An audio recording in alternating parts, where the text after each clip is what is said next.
السلام علیکم ورحمۃ اللہ وبرکاتہ۔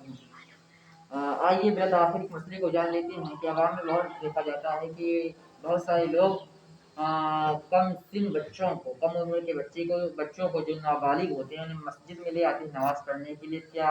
یہ عمل کرنا صحیح ہے یا پھر غلط؟ تو آپ جان لیں کہ جو بچہ نابالغ ہو، جو سمجھدار نہ ہو، جو کم سمجھ ہو،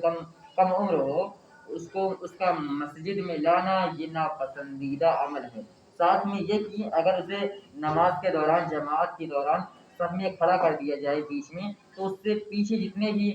سب بنے گی سب کی نماز مکروہ ہوگی، اور ساتھ میں اور ان سبھی کی نماز مکروہ ہونے کا گناہ اس بندے کو پڑے گا جو بندہ اس بچے کو لے کر آیا ہے، اور ساتھ میں یہ کہ اب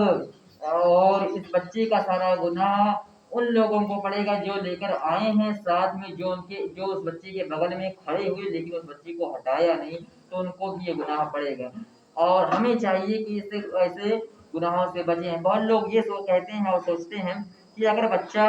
مسجد نہ جائے گا تو سیکھے گا کیسے؟ تو آپ یہ جان لیں، اگر آپ کا بچہ یا اپنے بچے کو آپ سکھانا چاہتے ہیں نماز کے احکام، تو آپ اپنے گھر میں وہ سسٹم قائم کیجیے کہ آپ کا بچہ سیکھ سکے نماز پڑھنا، اور اگر نہ سمجھ ہے تو اس کے اوپر یعنی کہ اس کا گھر میں ہی سیکھنا بہتر ہے، کیونکہ وہاں پر جائے گا کہ لوگوں کو بھی نماز کو درست نہ رکھے گا بلکہ خراب کر دے گا۔ حدیث پاک میں آتا ہے اپنی مسجدوں کو بچاؤ پاگلوں سے، بچوں سے، خرید و فروخت سے، بیچنے سے اور جھگڑنے سے اور زور زور بولنے والوں سے۔ تو یہ حدیث پاک کی لفظ ہیں جس کے یہ مفہوم ہے۔ تو ہمیں معلوم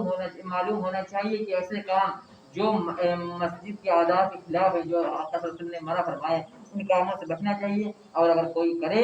تو اسے منع کرنا چاہیے، اور ساتھ میں جو منع کرے اس کی بات بھی ماننی چاہیے۔ ہمیں دین کو خود نہ کرنے، دین کا فیصلہ خود نہ کریں، بلکہ دین کی باتیں